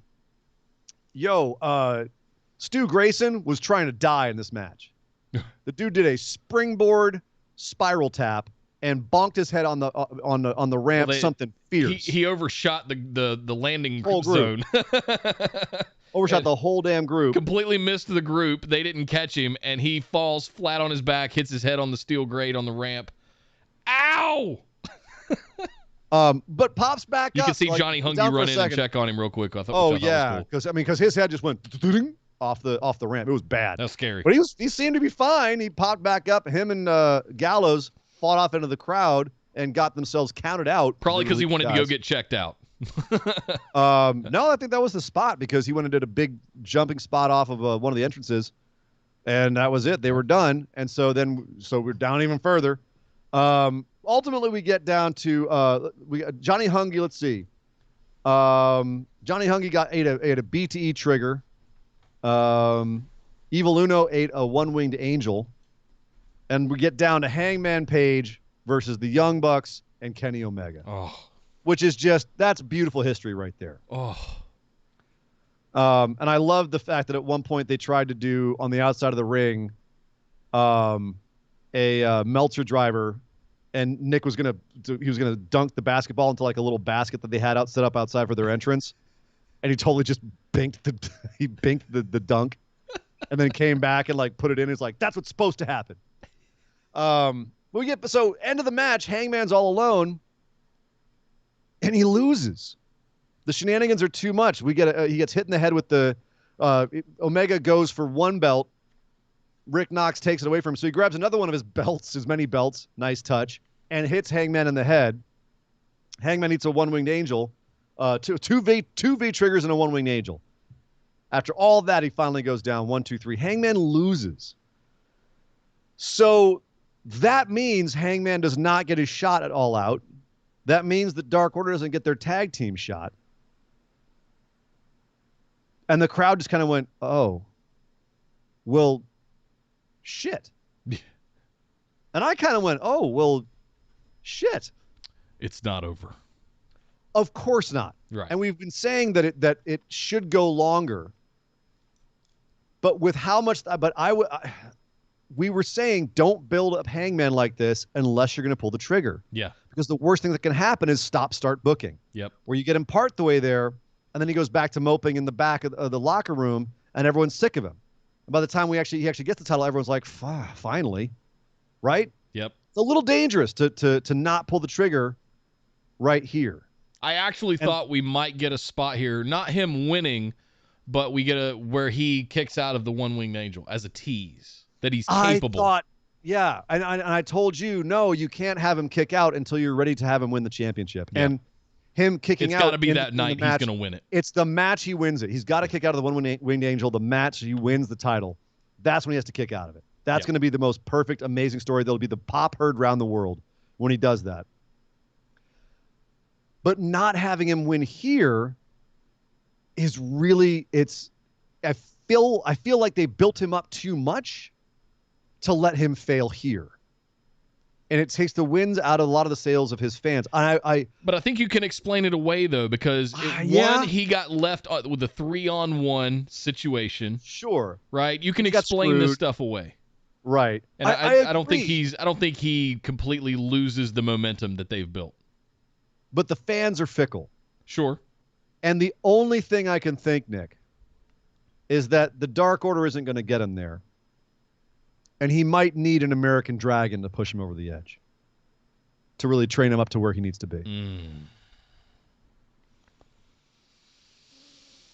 Did I just hurt you, Nick? Sorry. Yeah, I'm wondering if that's didn't really get teased. The other one did. At all. The other one got teased. We'll talk about that a little bit later on. Yeah. But this is the thing. I have to. Why did they do this now? Why did they get him this far and then change plans like this at the last minute? What happened in the last week or two to make them go, wait, not yet. Because we'll save it for All Out. Save it for one of the big four. Save it. All Out's the one that's coming up. Yeah, September. That's what I'm saying. And they're saying, no, we're not going to do it at that. Oh. That's what I'm saying. They're now pushing it back to, I don't know, till when? Full Gear, Double or Nothing? Full Gear's November. That's a long ways. That's my point, though. Did something happen that made them go, we got a better story. Don't do it yet. And if so, what was that? So that's what I'm curious about. Or did they realize perhaps too late, man, Kenny's still got a lot of stuff he's got to do with these belts. We can't have him lose this in a month. And if that's the only reason why they didn't do it, then they screwed up by building Hangman up this much. Yeah, they pushed the accelerator too fast. Too hard. Stalled the car out. I hope that they have something better in mind. Hey, lots to catch up on real quick. Let's do it. Marshall threw in 100 bits, said, I spent $30 a ticket and spent almost 7 hours watching wrestling stage side. By far the best value in wrestling. Being in a crowd with 7,000 other screaming fans is something I won't forget. Yeah, we had a couple of the BWO universe in attendance at this show. North Carolina represent, boys. I hear you. Mr. Divian was there as well, I believe, from middle of the state. Let's see. Sheppy threw in 100 bits, said that cowboy hype video put WWE production on notice. Then you got Arena Rock. Exactly. I don't know. Their video packages in WWE are still just the saving grace of WWE pay-per-views. Big time. But I love the uniqueness of this entrance and the fact that doesn't happen often where they do unique entrances. Yeah. They're fun, man. They wake you up as someone who's watching. I tune out during Roman's entrance. Like I've seen it now 3 or 4 or 5 times or whatever, and I'm already like, okay, cool. He's gonna walk the ring real slow. I go to the bathroom because I know I got 10 minutes. Right. Like that's not good. You don't want people tuning out during entrances. Yeah. He's not the Undertaker. Right? No. Let's see. Sheppy threw in another 100 bits. Said, by God, I also want Uno and Stu versus the Good Brothers or the Young Bucks as soon as possible. Their double teams were unbelievable, and Uno played a bigger role than I thought he would. I've been calling since the beginning Stu Grayson and Evil Uno for the tag team championships. Everybody was real high on SCU and Private Party and things like that as Dynamite was getting rolling. And I was like, no. Stu Grayson, Well, Evil Uno. Evil Uno and Stu Grayson, player 1, player 2, go way back with the Bucks. Like, we're talking 08, 09 here in LA, PWG. Yeah. Like, we got history. So I could see them getting more of a program. And that's also why they work so well together. Yep. They got a long time of doing crazy indie in-ring stuff together. So, But some of that double team stuff we saw from the two of them was insane. Not quite as insane as a cork. It wasn't a plancha, but what was it? A springboard, corkscrew, the spiral tap moonsault that spiral did? tap, yeah. Yeah. Good Lord. Madness. Catherine 100 bits said, Out of his mind. I get AEW may have Punk or Bryan, but you crossed the point of no return with this story last week, like eventually WWE did with Sasha and Bayley last year, despite how much they tried to drag it out. Not doing it at the right time can undermine feel-good wins, and I feel they are in that situation. Bingo, I think they're in 110%. danger of getting to that situation. I'm not sure I would write it off just yet. For it to be a feel-good win, they shouldn't have built him up this quickly. Agreed. They've got to have another kind of story element to be brought in to make it drag out to Full Gear or Double or Nothing. Otherwise, when he finally wins it, it will not be as big of a deal as it would have been if they'd done it here, especially after building him up as much as they did in the time that they did. Yep. So I'm very nervous about it. I'm not going to lie. Yep. Agreed.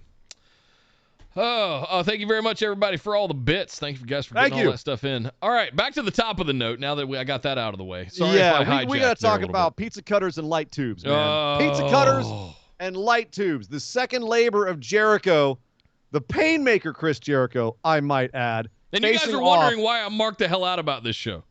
It was like I was watching CZW again. This is something I never thought I would see in mainstream professional wrestling. Nick Gage, notorious indie deathmatch guy, coming up from CZW and GCW, over to AEW through the Forbidden Door, thanks to supposedly to MJF, to hurt and maim Chris Jericho. I would say he succeeded. Because by God, Nick, this match. It's honestly, if you've never seen a death match before, this probably made you go, dear God, what the hell am I watching? This isn't wrestling. If you have watched a death match before, you probably watched this and were like, all right, that's a nice appetizer. This was match. tame. Yeah. Tame. But if you were somewhere in the sweet spot of, man, I've seen a death match or two, and I kind of know who Nick Gage is. I'm nervous about that dude. And I'm a really big Chris Jericho fan. This match probably kicked 7 sorts of ass to you. Yeah. I'm in one of the categories where I was just sitting there. I was watching Nick Gage be nervous as hell for the first half of the match and kind of not know what to do sometimes and have to be led around a little bit by Chris Jericho. I'm on live TV. I don't know what to do right now. Yeah. Play a little too much to the crowd and kind of, Jericho have to be like, hey man, get back in the match.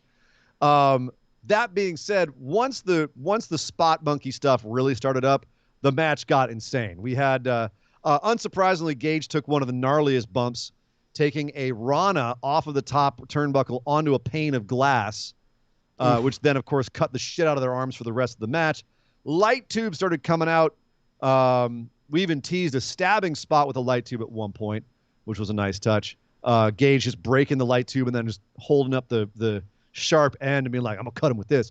And, of course, lots and lots of pizza cutters with Gage just slicing the shit out of Chris Jericho's forehead. There were at least 2 times that he was pin cushioning Jericho's forehead with the light tube shard.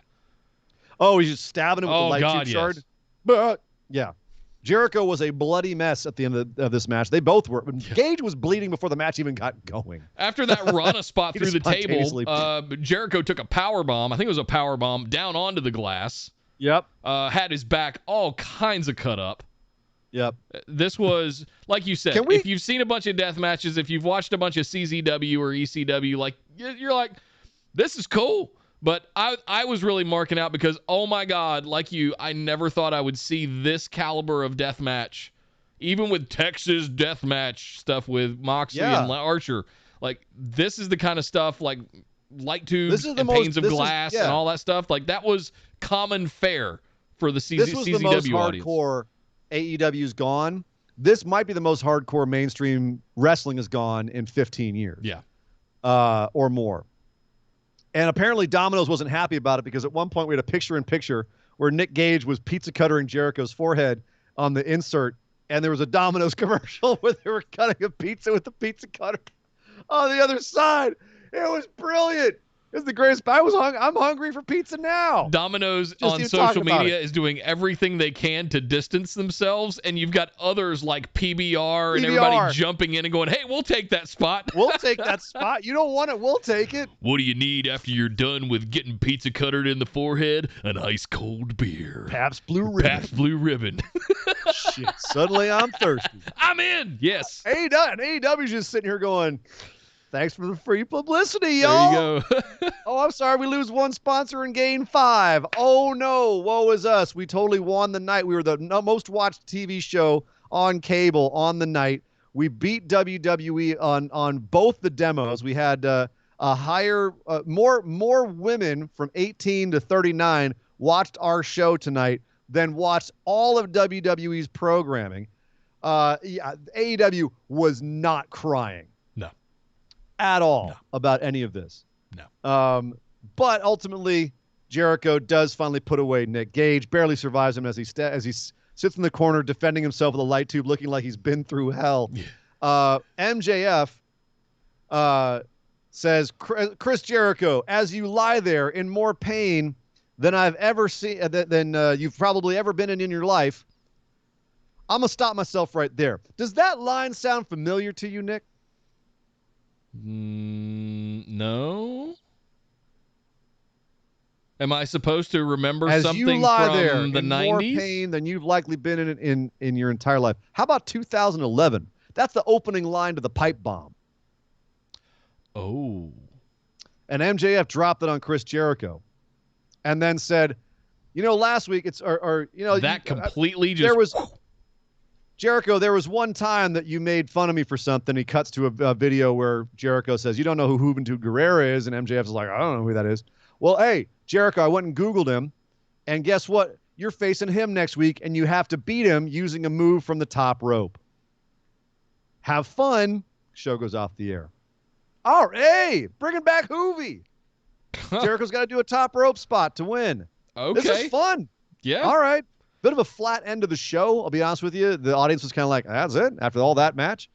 But at the same time, the exciting possibilities for next week. Looking forward to I like how Hoovy. he built it up, though. I like how he said he told the story of, I Googled him, and then I called him, and it turns out, he still wants to come beat your ass. He wants his win back. Yeah. Hey, Jay Wolf over on Twitch threw in 1,000 bits. Oh! Thank you very much, Jay, for showing out. He said the opening match emotionally wrecked my girls and myself. They were ugly crying at the end. I have absolute faith that they know what they are doing with this thing. Man, I hope you're right. I have come to trust AEW and their fail fast mentality. They have hit brakes on things before that weren't working or that they had a better idea for, and they've come around to do things better. So more often than not, I've found that they've done the right thing. This is just a scary one. This is one where they've got a lot of chips on the table. Totally. So they could lose a lot on this bet if they're wrong. So, speaking of things that AEW's come around on and fixed eventually, Lance Archer. We were saying for the longest time the guy needed to have a title win. They had to do something with him. We didn't know what they were going to do. They finally had him beat Jon Moxley in a Texas death match to win the U.S. Championship, the IWGP U.S. Championship. Finally, such a good win, such a good moment, such great poetry. He's now the champ, and he's his first challenger, Hikuleo from the Bullet Club. So weird to hear the Bullet Club music playing in AEW. So weird. And out came Hikuleo with Papa Haku. Haku came out with him. Oh. Not only did he come out with him, he got in a Tongan death strike thing, whatever Tongan. I can't remember what the Tongan move is. What's Haku's Tongan thing that he does? The Tongan strike, yeah. The Tongan death strike or death something. Punch, yeah, throat punch. I still wouldn't mess with that guy. No. But Hikuleo ultimately could, even though he's a big dude, Still feels pretty green. He cannot overcome Lance Archer. Archer does get the win despite the interference from Haku. And after he wins, Nick, a little video plays. A video from a man that I never thought I'd see on AEW TV. But yet there he was. I don't know if the crowd saw it because they didn't really react. Hiroshi Tanahashi. I popped. Arguably the greatest professional wrestler of the last 20 years. Fight me. Like just all around superstar, everything. The guy is the John Cena of New Japan, and that's an insult to him. That's how big and good he is. And he said, I've won a lot of championships in my career, but I've never won the New Japan US title. I think it's kind of intriguing. So, hey, Archer, how about you and me fight for that title? That was my response. Yeah. Now, Rich, I popped way harder when I was like, holy shit, Tanahashi's coming to AEW. That's the biggest swinging open of the forbidden door I can think of. Totally. It's not happening. Yeah. It's not happening. Not yet. Not yet. It's actually going to be at a New Japan event here in Los Angeles the second week of August. It'll be Archer versus Tanahashi. It's the main event for the U.S. title. So, yeah. Where are they having that, by the way? Staples? Staples Center. Yeah. Wow, they're going to fill up Staples Center. Okay. I'm going to try. Excuse me, no, LA Coliseum. I'm sorry. Oh, okay. I apologize. Okay. LA Coliseum. I apologize. That's a big venue. Yeah. I think that's a 20,000. We ain't filling up 20,000. Well, Staples is only like 16, 17. I looked at the map, and they're not even trying to fill the seats. It's just they're going to try and get people down in the field and around the actual ring. So it's not going to be they're not planning for a big event. But at the same time, like, little disappointed it's not happening in AEW. But we did get Jon Moxley taking swigs out of a flask backstage and being like, why you dodging me, Tanahashi? I couldn't get a U.S. title match with you when I was the champion. Now that I'm not champion, you want the champ? What's up, dude? Maybe I'm going to have to come to you. I sent my boy a bunch of stack of papers. He sent it to New Japan. So let's see what happens. Nick, what does that mean? If I has a theory. Do you has a theory? What's your theory that you have? All right. Jon Moxley is going to enter the G1. Yes! He's going back to the Death Rider Returns. You think he's going to miss All Out to go be Desu Rider? He has no feud right now. No, he doesn't. Moxley's moved on to Tanahashi. Okay. Moxley to the G1, folks. If Mox goes back to the G1, I definitely put that in all of my holes. Yes. Not just my eye holes. That's all. Wow. That's an all hole. We're in the all hole territory with that one. I'm sorry. Moxley back in the G1. Yeah. Jesus Christ. A couple of years ago, do you remember he basically ran the card, ran up like 10-0? Yes. We were all like, Jesus Christ. It was fun. What's Dean Ambrose doing? The match he had with Ishii is still one of my favorite matches that Moxley's ever had in his whole career. And Suzuki. Oh. After the fact. That was after Wrestle Kingdom. But yeah, so and if Mox wants Tanahashi, or if he doesn't go to the G1, the other option is that he gets Tanahashi. Tanahashi stays over here in the U.S. after his event in August, and we have Moxley versus Tanahashi at All Out. Oh, man. Which, Jesus Christ, yes. This is what we were dreaming about. Yes. We are 3 steps closer to the coin drop happening on AEW at some point. Yeah. Let me catch up real quick. Mr. Divian threw in 1,000 bits. God, you guys are showing up tonight. Wow. Thank you so much. Damn, thank you, Haku guys. and Bryce were playing with the crowd right before the finish. Yep. Nice. That's good to know. Let's see. Thank you very much, Mr. Divian, for the 1,000 bits, man. Mike Miller threw in $20, a 20 into the tip jar. Thank you very much, man. This is What's Up, gents. AEW is on another level right now. The action-packed shows remind me of the Attitude Era. Love you guys and all the phenomenal ones, and I want to get myself into the Nick booking faction that is slowly forming. I have a faction now? Yeah, yes. I guess, okay. Put yourself a faction. The faction of people that actually like Nick booking. Who's coming with with me? I think it's a good idea. Not me. No. But we do have to come along for the rest of AEW. Let's rip through the rest of it. FTR and PNP had their long-awaited tag match, and bummer, Cash Wheeler sliced the shit out of his arm on the turnbuckle at one point in the match, and they had to call the match really quickly because he was bleeding like a stuck pig on the outside. This also followed that crazy opening match and segments. Yeah. And, I mean, the crowd blew themselves up, and just it was kind of dead air for this. Divian, Marshall, you guys that were there, I'd love to hear, like, because at home on TV, it fell kind of quiet. Yeah. For like the match that I've been looking for personally for the better part of a year since FTR arrived. And it was starting off FTR so versus good. LAX, man. Started off so good, and then it just ended. Yeah. 5-6 minutes maybe. It was quick. Dax just pinned Santana and it was over. It was like, what? So yeah, I'm gonna need y'all to run that one back and give me a proper FTR PNP match, guys. Yeah. Come on now. Yeah. Speaking of the audience not quite being into things, Ricky Starks came out to the Saints Go marching in with a nice little brass band, little New Orleans jazz band around the ring. Came down and the crowd was not happy with him. So he was talking over the crowd, cutting a great promo, waiting for Brian Cage to come out. He eventually came out because he talked a little too much smack, and Brian Cage like, all right, you crossed the line. Cage came out to a pretty good reaction. Best reaction he got was when he killed the drum. One of the drum players just smashed the drum over his head and broke a trombone in the middle of the ring to JR saying, I don't think there's trombones in wrestling.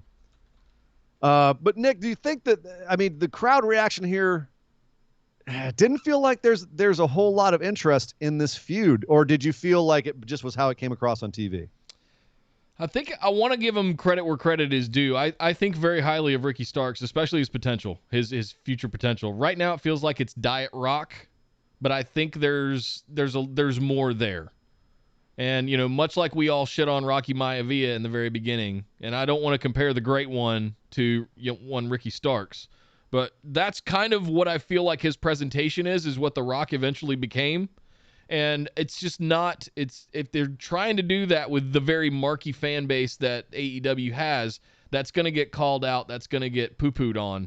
And I just don't know where they go with Ricky Starks beyond. And also, as good as Ricky is, he doesn't have the presence of The Rock by a million years. Like, he's 99-cent store Rock at best. But he should just concentrate on being Ricky Starks because he's very good at a lot of stuff. Like, he's a Dollar great promo. Tree. Yeah. Nice. He's a great promo. He's got a lot of upside to him. And just imitating The Rock, I think, is the quickest way for him to just fall out of any kind of favorite he might have. And I don't know if I believe that Brian Cage is going to have any trouble wrestling him. That's one. Brian Cage is so massive that he's like 3 Ricky Starks. Yes, but I think that's the point, is that Ricky has to go be like the squirrely little heel, and he has Team Taz behind him as well. And Team Taz ain't nothing. You got Chop Block Hook, and you've got Powerhouse Hobbs, who wasn't there for this particular show, but he could step to Brian Cage, if you know what I'm saying. Oh, him alone. Put that in my eye holes all day. So, well, I have a feeling we're going to get there. Yes. Just like we got there to Jurassic Express and Christian Cage beating Private Party and Angelico, bit of the Hardy front office. The Hardy front office, Jurassic Express, Christian Cage feud continues. That's pretty much all this was. Nothing else beyond that, except the fact that it made me think, Nick, there's one thing they pointed out in this match, is that Christian Cage is undefeated still in AEW. He's undefeated. And he's having this little feud over here. You know who's got nothing on their dance card for All Out? Kenny Omega. Christian Cage is undefeated. Well, we did tease that, though, didn't we? We did tease that. Yeah. Was that part of the plan? And then now we're going to swerve. But hang on. Time out. Jungle Boy won that. He won that #1 contendership, I thought. And then he lost to Kenny Omega. He lost the match. Okay, fair enough. That's right. You're right. I had forgotten about that. He beat Cage, and Cage could be like, I got next. I was #2 in that match. Hey, there you go. I'm undefeated. And it might actually create a rift between Cage and Jurassic Express. Maybe. So there could be a story there. Just throwing that out there. Thunder Rosa did her best to have a match with Julia Hart, who, Jesus Christ, is green as grass. This was Thunder just having to carry this match. Julia was out of position a few times and just, thank God Thunder Rosa is a professional. Yeah. That's all I'll say about that. The crowd also loved them some Thunder Rosa. She is over AF. Well, with her announcement this week that she had officially signed and being All Elite, then fantastic. I'm so happy for Thunder Rosa. Oh, big time. Big time. Yeah. Hey, real quick, let me catch up. Kyle 100 bit said, I mean, they've pretty much did everything to make Proud and Powerful feel unremarkable the last 2 years. Ain't exactly on them, unfortunately. No, they are not being helped by their booking. No. At all. No, we need to the fact that we had Conan come back, and I feel like it's a missed opportunity to not have a little bit more going on between Tully and FTR and Conan and LAX. Yeah. Reunite that. Tell that story. Tell that history of Revival and LAX, I feel like there's so much they could pull on there. There's so much history, and the stuff between Conan and Tully. I mean, there's stuff there that they could pull on. But just sending them out here to do a kind of a meat and potatoes kind of match. Obviously, my feeling is they called it quickly and got out of there quick because of Cash's arm. And they were like, all right, we'll step back and reassess for All Out. I think it was the plan for FTR to win this match because they should, because that's you have to have Pinnacle get their wins back here. Right. Build back up and become a force again. It just was very underwhelming how it happened. And it's just too bad. Thank you, Kyle. Sheppy threw in 100 bits, said, JR quote number 2, Marco Stunt needs to lay off the Mountain Dew. He's all jacked up. The Diet Mountain Dew. Yeah, I'm a big fan of Diet Mountain Dew myself. Diet Mountain Dew. He's all jacked up. Marco Stunt is always jacked up. Have you seen him? I want to call out, and Sheppy, I think you said it too. The one that really stood out to me was when Brian Cage ripped the trombone in half, and JR goes, there's just no place in wrestling for trombones. And I kind of went, oh, shit! Shots fired! Womp womp. Thank you, Chevy. And also, Kyle did correct you that you can't really say LAX anymore, dude. They have another LAX now in MLW. Dario Cueto's got it. So, yeah. Sorry, buddy. They're PNP officially now. Fine. Yeah. This is the most terrible acronym. Who let them do that? Who let them do that? I'm just proud and powerful. Then we're gonna be powerful. I like the intention there, but just the acronym just. Yeah. Woof. A couple more things here before we get out of here. Pac wondered where the rest of Death Triangle was. They didn't know where they were. They got stuck at the airport because someone canceled their cars. This was genius. I don't know who that was, but Andrade and Chavo walk in, and Kerwin White goes and informs Pac that, hey, I don't know what happened with your boys, but we were nice enough to get them a limo here. So they, a limo is, right? The big, long, stretchy car. Yeah. We got them one of those. So we got them here in style. And Andrade goes, if you're not going to take care of your boys, somebody else will.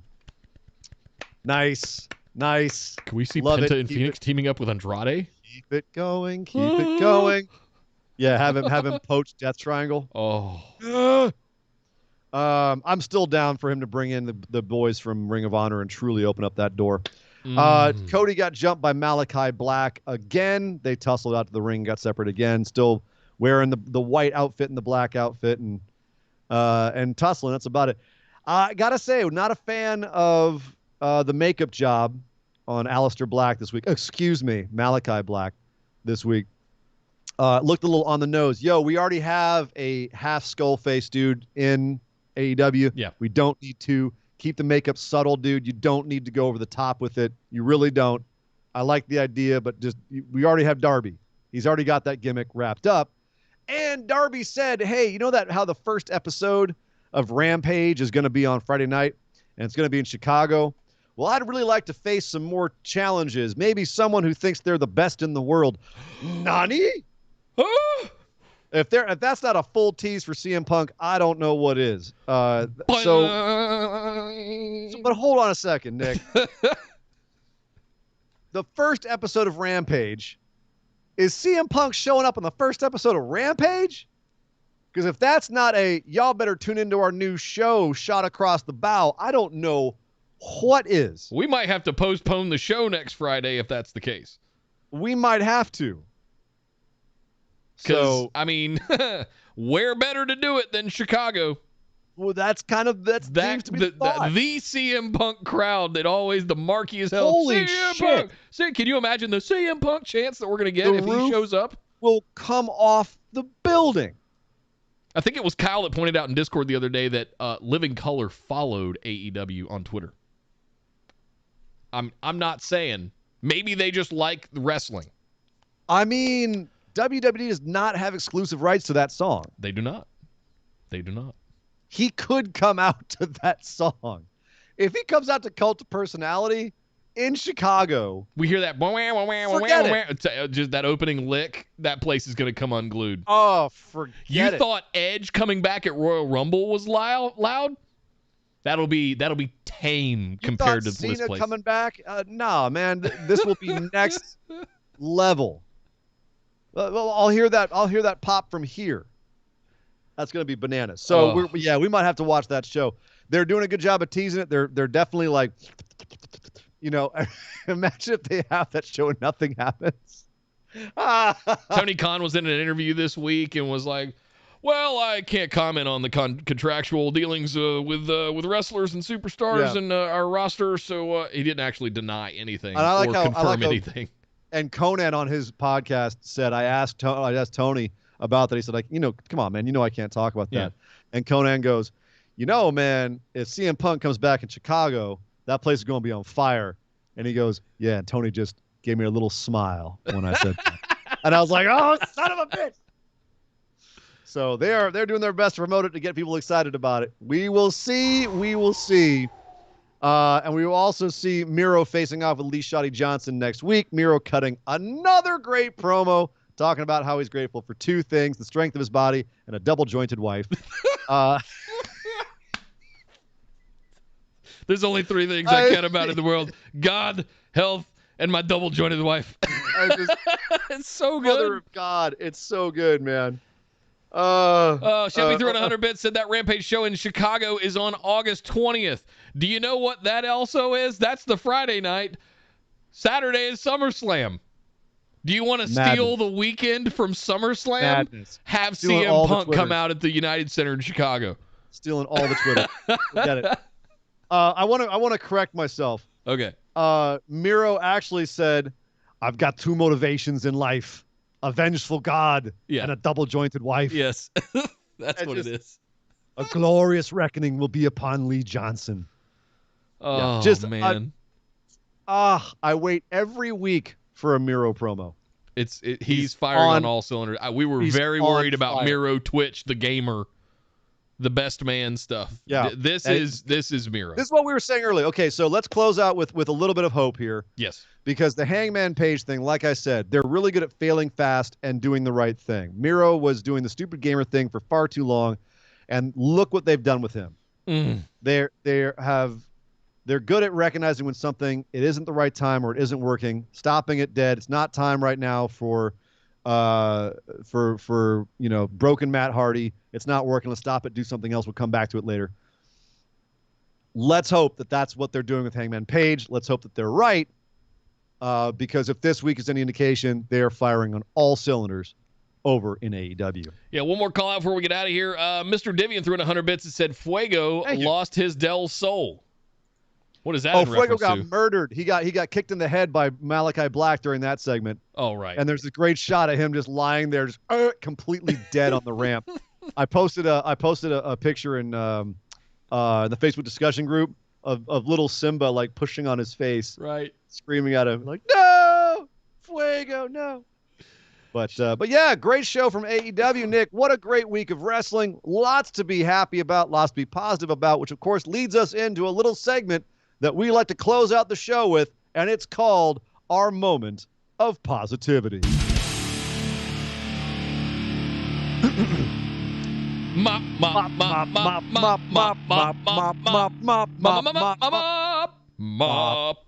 The moment of positivity. That's right. It's the time on the show where we think back over the last few days of wrestling and we try to come up with something that's positive, that's happy, that makes us smile, that makes you smile, that we can share with all y'all listening to us out there, watching us on Twitch and Facebook and YouTube, and make y'all feel good inside. Nick, it's our moment of positivity.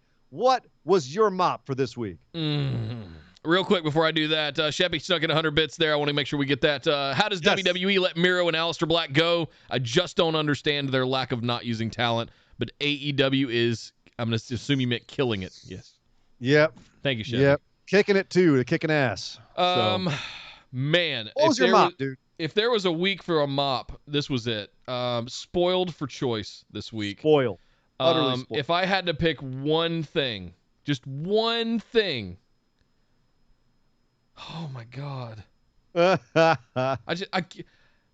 Can I just say the blanket AEW show and what a hellacious. No, you got to be a moment. You have to be a moment, Apollo. You can't just come on, man. Get specific. That's cheating. God, my one thing. I have to pick one thing. One thing.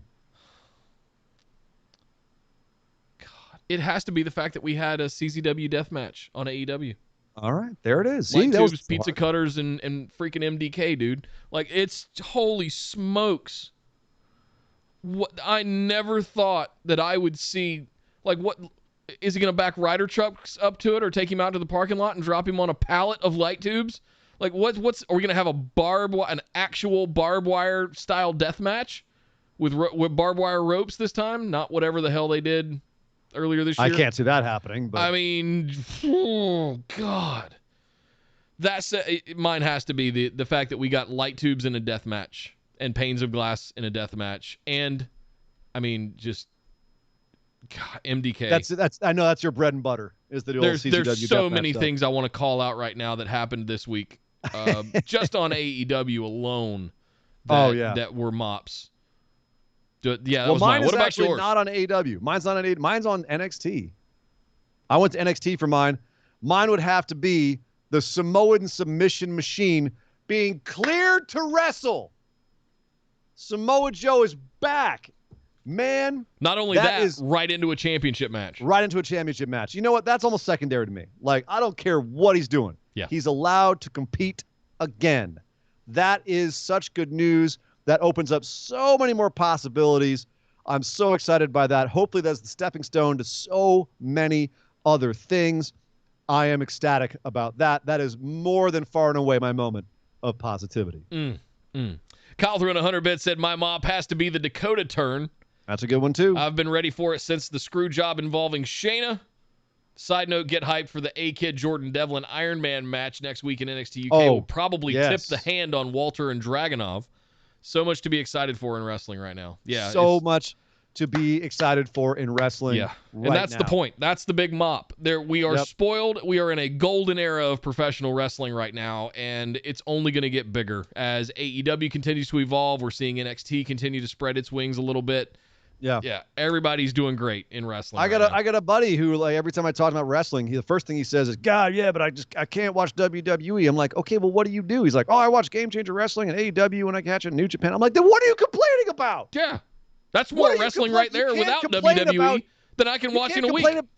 You can't complain about WWE when you're, on the other hand, saying I have so much other stuff to watch. Yeah. What are you complaining about? It's wonderful. Yeah. There's so much to watch right now. If you like WWE, you're happy. If you don't, you're happy. There's no reason for you to be unhappy with wrestling right now. No reason. There was a time in the late 2000s when there wasn't anything but WWE to watch. Yes. Right? Anyway. That's awesome. We're in an awesome time. It's great. It's great to be a wrestling fan. It's great to have a show like ours and an audience like you guys to participate and be a part of this kind of thing with us, because we're living through this right now, and it's really an exciting time to be in wrestling. That's what for sure. A wonderful, perfect, positive note to end the show on, Nick. Yes. That's the way to go out on this show. Everything is awesome. Thank you for joining us on this show right here on Twitch, YouTube, and Facebook. Of course, you can find us there every time we go live. Next time will be this coming Tuesday at 5 p.m. Pacific, 8 p.m. Eastern, followed by our mailbag show. If you want to ask a question of me or Nick, just sign up for our lowest tier. It's the easiest one. Or you can sign up for a higher one too, but you can sign up for any one of our tiers over on patreon.com/BWO or YouTube. And you can ask questions of us on that very mailbag show coming up after our regular show on Tuesday. And of course, as you're here right now, we do go live on Fridays after Smackdown, possibly after Rampage next week. We'll have to play that by ear, Nick. We'll let you all know.